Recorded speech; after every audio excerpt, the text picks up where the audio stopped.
Tom had recently taken up a job as a night security guard at the old Willowbrook Hospital, a place rumored to be haunted. The hospital had been abandoned for years, and now it was being prepared for demolition.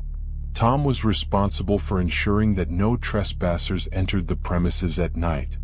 On his first night, Tom walked through the dimly lit corridors of the hospital, his flashlight casting long, eerie shadows on the walls. The air was thick with the smell of mildew and decay. Despite the unsettling atmosphere, Tom was confident that the ghost stories were just that, stories. As the night wore on, Tom settled into his routine of patrolling the building. Around midnight, he heard a faint, rhythmic tapping coming from one of the upper floors. He brushed it off as an old pipe or the wind playing tricks on him, but the sound persisted. Determined to find the source, Tom followed the noise up to the third floor. The tapping grew louder, echoing through the empty halls. He entered an old operating room and the sound abruptly stopped. The room was empty, save for the remnants of old medical equipment and a few overturned chairs.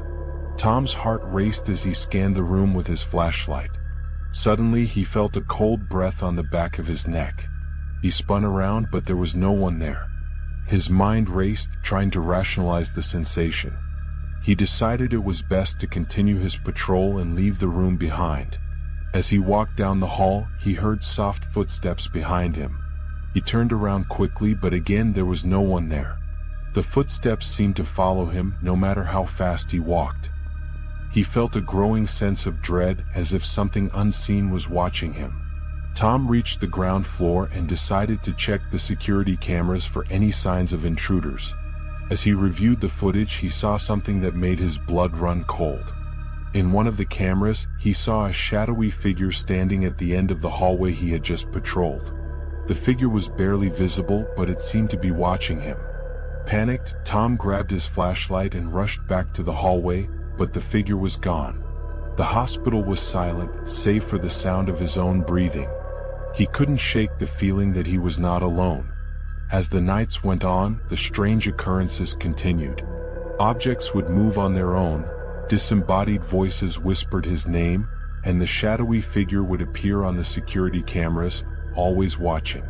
Tom's nerves were frayed, but he couldn't afford to quit the job. One night, as he was making his rounds, he heard a child's laughter echoing through the halls.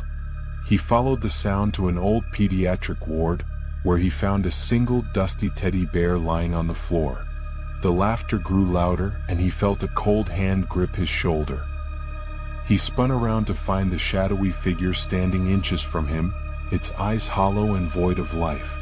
It whispered in a voice that chilled him to the bone, "You shouldn't be here." Tom stumbled back, dropping his flashlight.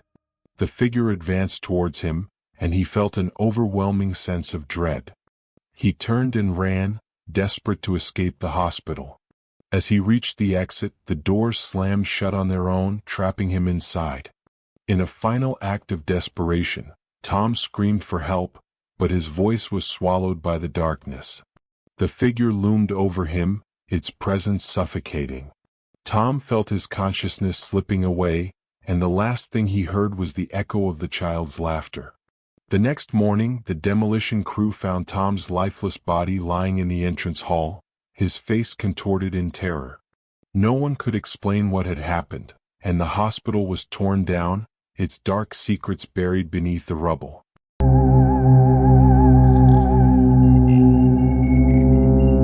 James had always dreamed of owning a house with a history.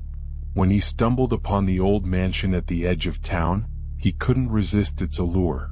The price was surprisingly low, but the previous owner's hurry to sell barely registered in his mind.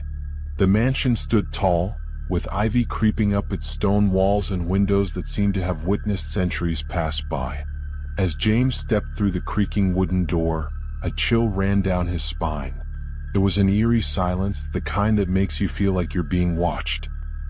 His first night in the house was uneventful, save for the occasional creak of floorboards settling and the distant hoot of an owl. The second night, however, was different. As he lay in bed, he heard faint whispers echoing through the hallways. He dismissed it as the wind playing tricks on his mind.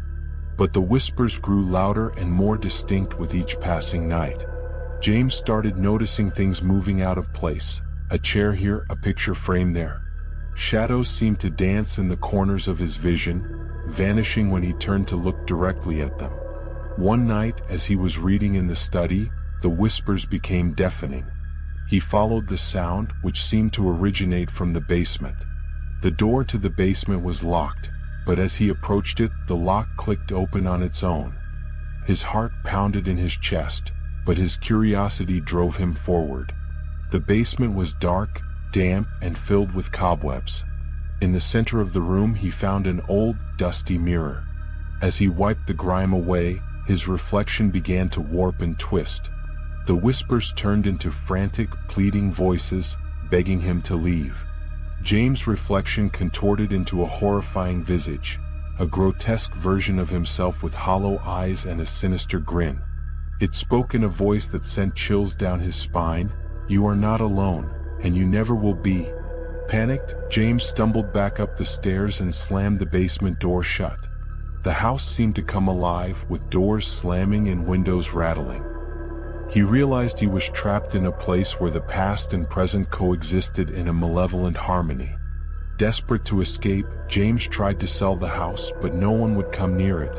The whispers followed him wherever he went, the reflection in the mirror haunting his every moment. In a final attempt to rid himself of the torment, James smashed the mirror, but instead of breaking, it absorbed him. His soul was trapped, becoming one of the countless voices echoing through the hallways, forever lost in the mansion's cursed history. And the mansion waits, patiently, for its next unsuspecting victim to wander in, looking for a home with a history.